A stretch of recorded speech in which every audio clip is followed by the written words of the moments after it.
The galaxy was old. Stars had burned and died before some races even learned fire.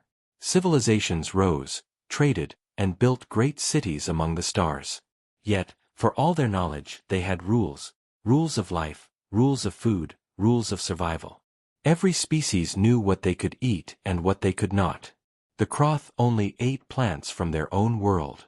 The Vayari drank liquid crystals and nothing else. The Evolians survived only on pure light. Every race was bound by limits. Limits were safety. Limits kept order. Then, they found humans. It started with a small research mission on a quiet blue planet at the edge of a spiral arm. The explorers came not with war, but with curiosity. The galaxy had heard of Earth, but no one truly understood its people. Reports were confusing: creatures that laughed in storms, that sailed oceans full of monsters, that walked deserts with no water. The Council wanted answers. So, a team of alien scientists landed near a human settlement. They watched from the shadows. At first, nothing seemed unusual. Humans hunted animals, farmed plants, cooked meals. It looked ordinary, until the aliens saw the variety. A human ate a fruit one day, bread the next, then meat, fish, mushrooms, and even insects. Nothing stopped them. Spices, salt, sugar, oils, things no alien race dared to taste, were used freely. The lead scientist, Elder Threx, could not believe his eyes. "Impossible," he whispered. "They consume poison." For to aliens, much of human food was poison. Spicy peppers burned like acid to the Kroth. Alcohol, which humans drank for celebration, would kill a Vayari in moments. Garlic, onions, chocolate, each deadly to one race or another. Yet humans swallowed them with smiles. Threx recorded everything. A young human roasted meat over fire. The smell filled the air. Another cut strange green plants, added spices, and boiled them into a soup. Children laughed as they chewed berries so sour they twisted their faces, then asked for more. The aliens could not understand. Why were humans not dying? Why did they seem stronger, happier, after eating things that should destroy them? One night, the scientists saw something that froze them with fear. A group of humans sat around a table. On the table were foods gathered from every corner of their world: shellfish from the ocean, nuts from the forest, roots from the dirt, fruits from the trees. Even bitter plants, even things that grew in darkness. And the humans ate them all. Threx's assistant whispered, trembling, "If they can eat everything on their planet, what will they do when they reach the stars?" The question echoed in every mind. The more they studied, the worse it became. Humans ate creatures with claws and poison. They ate plants that other animals avoided. They ate what was cooked, what was raw, what was burned, even what was spoiled. Some fermented food until it smelled like death, and then ate it with joy. The aliens wrote reports, and those reports spread through the stars. Warning: humans consume everything. They do not fear poison. They adapt. They endure. At first, some laughed. "So they eat a lot," said the Evolians. "What danger is food?" But others felt cold dread. If humans could eat anything, they could survive anywhere. On frozen worlds, on burning worlds, on worlds where no other race could live. And survival meant power. Elder Threx continued his research. He dared to approach a human camp. He offered them strange alien food, a crystalline mineral that no other race could touch. To his horror, the humans smiled, tasted it, and said, "Crunchy." Then he asked for more. That night, Threx sent a final message to the Council. "We thought them fragile. We were wrong. Humans are not bound by limits. They eat the impossible. They live where others die. This is not curiosity. This is warning. If they leave their world, the galaxy will never be the same." The stars listened. Fear spread. Rumors grew. Whispers passed in secret halls. What if they eat us? What if nothing can stop them? What if hunger is their weapon? But on Earth, Humans continued their meals, laughing under the sky, unaware that the galaxy now watched them with terror. And somewhere, in the dark silence of space, the council gathered to speak one question, the question that would shape the future. What do we do with the species that eats everything? The first reports about humans reached the Galactic Council quietly. Only a few scientists had seen Earth, only a few dared to write the truth. But whispers spread faster than light. And whispers became fear. The council chamber was massive, built on a station that floated in endless space. Representatives from 100 species gathered, their colors bright, their voices sharp. Each had different bodies, different diets, different ways of life. Yet all shared one thing, rules about food. Rules that kept them alive. Now those rules were broken by humans. Elder Threx stood before them, his scales trembling. He told them what he saw on Earth. He spoke of humans eating fire-hot plants, drinking deadly liquids, consuming creatures filled with venom. He told them of the human who smiled after eating alien minerals. At first, the chamber erupted with disbelief. The Evolian delegate shouted, wings flaring, lies. No being can eat poison and live. The Vayari delegate hissed, if this is true, then humans are abominations. They must be contained. But Threx only raised a trembling hand. I saw it. With my own eyes. And they were not sick. They were laughing. The chamber fell into silence. It was the Croth who spoke next, his voice heavy with fear. If they eat everything, then they can live anywhere. On desert worlds. On frozen moons. On toxic planets. Even on ships with no supply lines. Every delegate turned to look at one another. They understood what that meant. Food was the greatest weakness of every race. Armies could not fight without supplies. Colonies could not grow without their native foods. But if humans had no limits, they had no weakness. And weakness meant survival. Rumors began spreading outside the council. Traders carried the stories across star lanes. Soldiers whispered in barracks. Civilians heard tales of the Devourers, a species that could eat anything, survive anywhere, and endure forever. Fear turned into paranoia. On one world, the children of the Evolians cried when they saw pictures of humans. They will eat us, they said. On another, the Vayari blocked trade ships from Earth, saying, we cannot risk contamination. Across the galaxy, every race argued. Some said, humans must be allies. Their power could protect us. Others said, humans must be stopped. If they spread, nothing will remain. The council tried to stay calm, but division grew. Meetings lasted days, then weeks, yet no decision was reached. And all the while, more reports came in. Reports of humans climbing frozen mountains with no food supplies, eating plants from the ice itself. Reports of humans lost at sea, surviving on raw fish and strange roots. Reports of humans stranded on alien worlds, adapting faster than anyone believed possible. The galaxy realized something chilling. Humans were not hunters. Humans were survivors. Survivors were dangerous. The Vayari pushed for extreme action. Their delegate's voice rang through the chamber. We must isolate them. Lock their world. Do not let them into the stars. The Evolians disagreed. No, we must control them.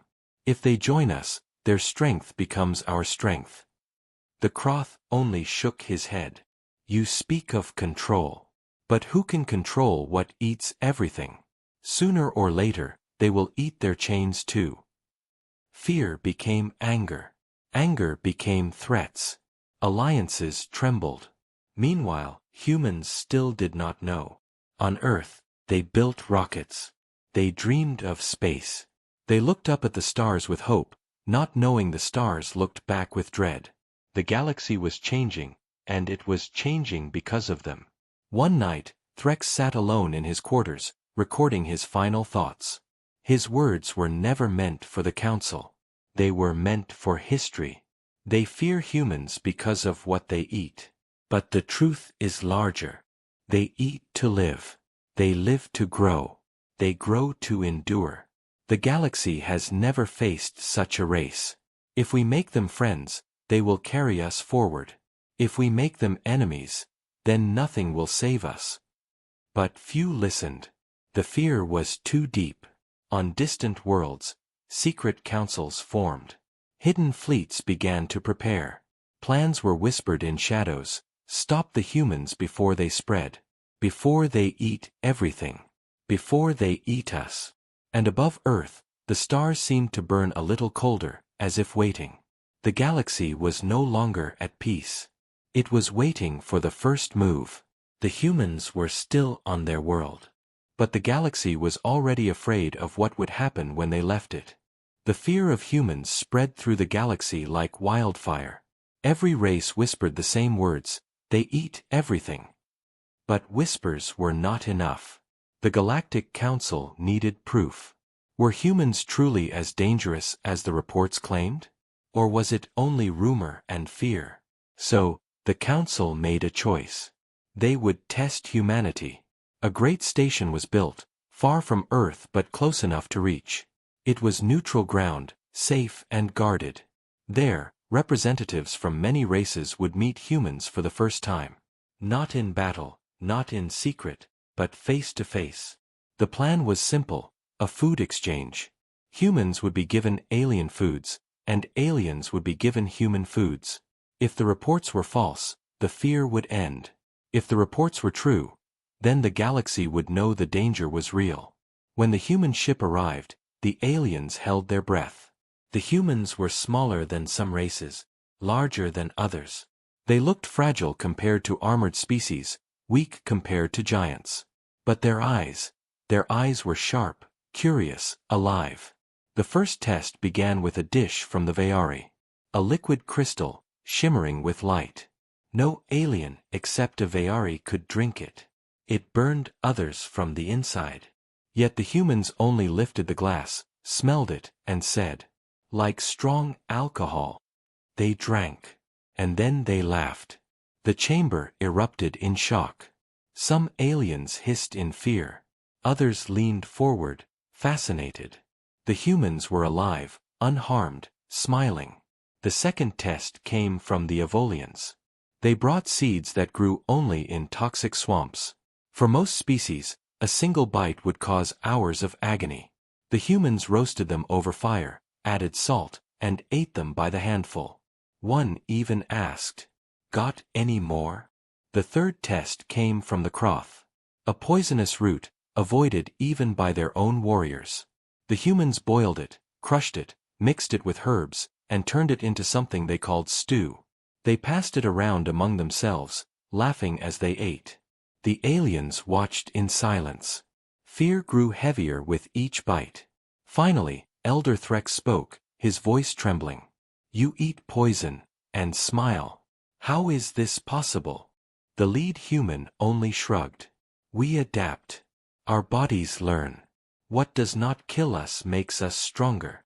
Those words were like a blade cutting through the chamber. What does not kill us makes us stronger.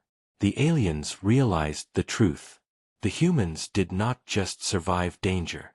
They used it. They grew from it. But the tests were not over. The council decided to push further. They gave the humans something no race dared to touch, an alien fungus that grew on dead worlds, filled with toxins. To every species, it was death. But the humans cooked it with oil, added spices, and shared it among themselves like a feast. One alien whispered, horrified, "They turned death into dinner." The chamber shook with panic. Delegates shouted, some demanding humans be banned, others arguing for alliance. But under all the noise, one truth was clear: the rumors were real. Humans could eat what no one else could. And the galaxy was not ready for that. After the exchange, a private meeting was held. Not all aliens joined, only those who feared the most. They gathered in secret chambers, their voices low and tense. "They are too dangerous. If they spread, they will rule us all. We must stop them before it is too late." It was no longer just fear. It was plotting. Plans of sabotage, plans of control, even plans of war. But far from those dark meetings, the humans returned to their ship. They did not know the depth of the fear they had caused. To them, it was only a strange dinner with new friends. They laughed, told stories, and carried new recipes back home. They thought it was the beginning of friendship. The aliens knew it was the beginning of something else. The galaxy had tested humanity. And the result was worse than they imagined. Now, many asked the same chilling question. If they eat everything, what will they do when food is gone? Who will be next?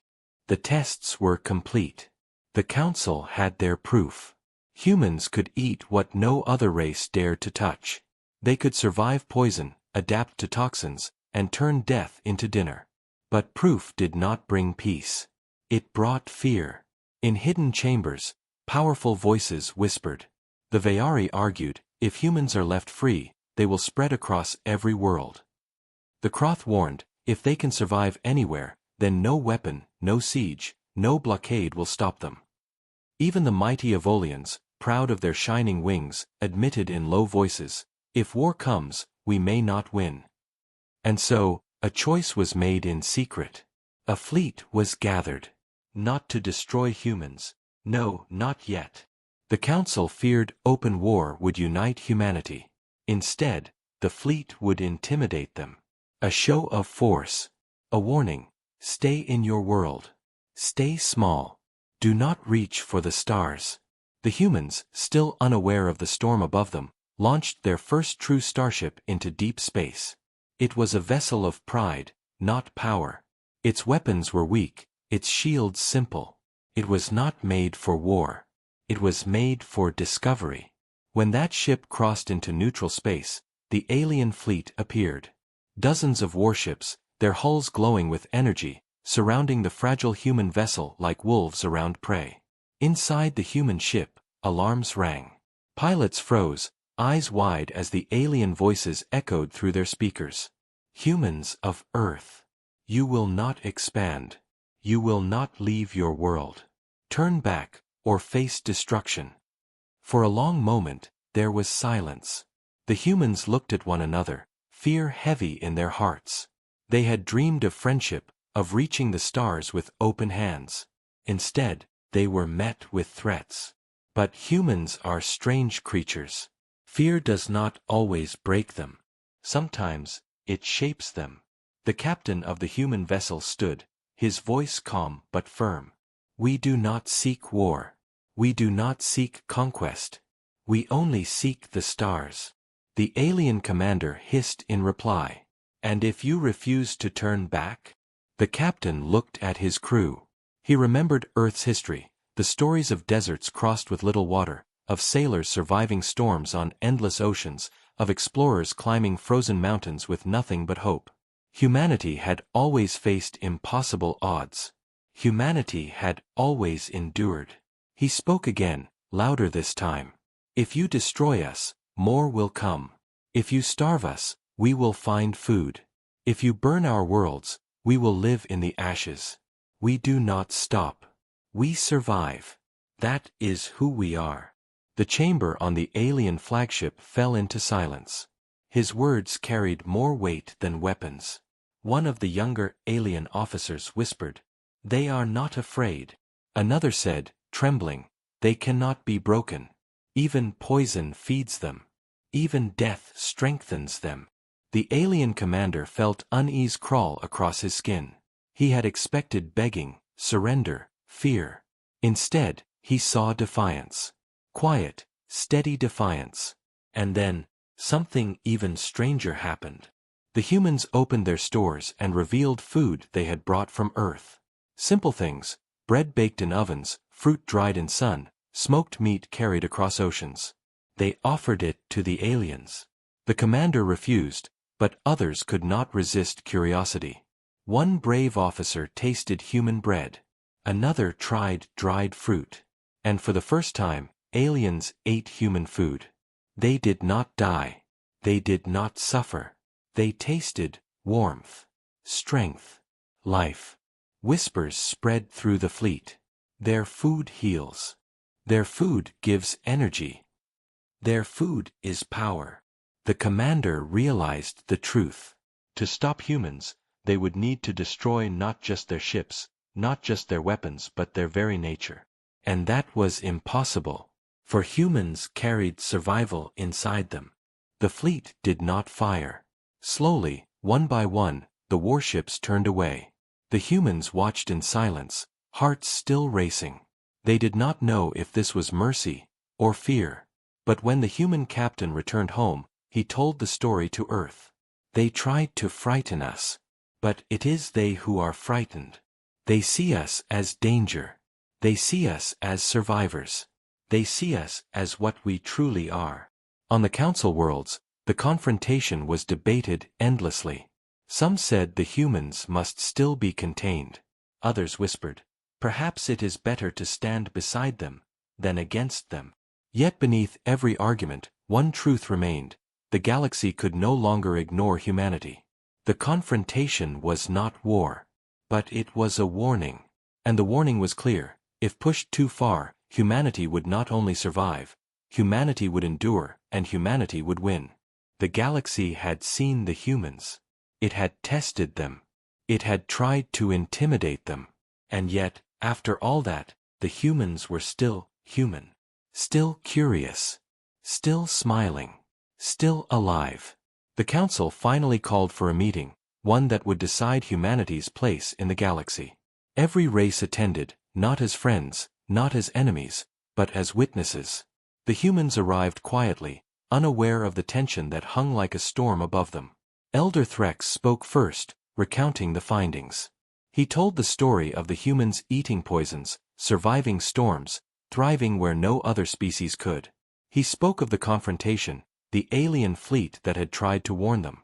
He spoke of human courage, endurance, and adaptation. For a moment, there was silence. Then the humans stepped forward. They did not plead.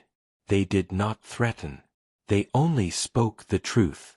We do not eat everything because we are cruel, said the lead human. We do not eat everything because we want power. We eat everything because we survive. Because we adapt. Because we endure. And we endure, so that life can continue. The council listened, some skeptical, some in awe. But the human words carried weight far greater than any weapon. We do not seek war. We do not seek conquest. We only seek to live, to explore, to understand the universe. We will defend ourselves if threatened, but we will not harm unless necessary. The chamber was quiet. Silence pressed against every alien soul. They had never heard a race speak like this. Never one so small, yet so unbroken. Never one so fragile in appearance, yet so unshakable in spirit. And slowly, the fear began to change. Some delegates realized that humans were not monsters. They were not unstoppable beasts seeking to dominate. They were survivors, yes, but survivors with honor, with morality, with curiosity. They were the first true HFY race the galaxy had encountered. But even as understanding grew, so did caution. The galaxy knew humans' limits, or rather, the lack of them. They knew humans could thrive where others would die. They knew humans could endure the impossible.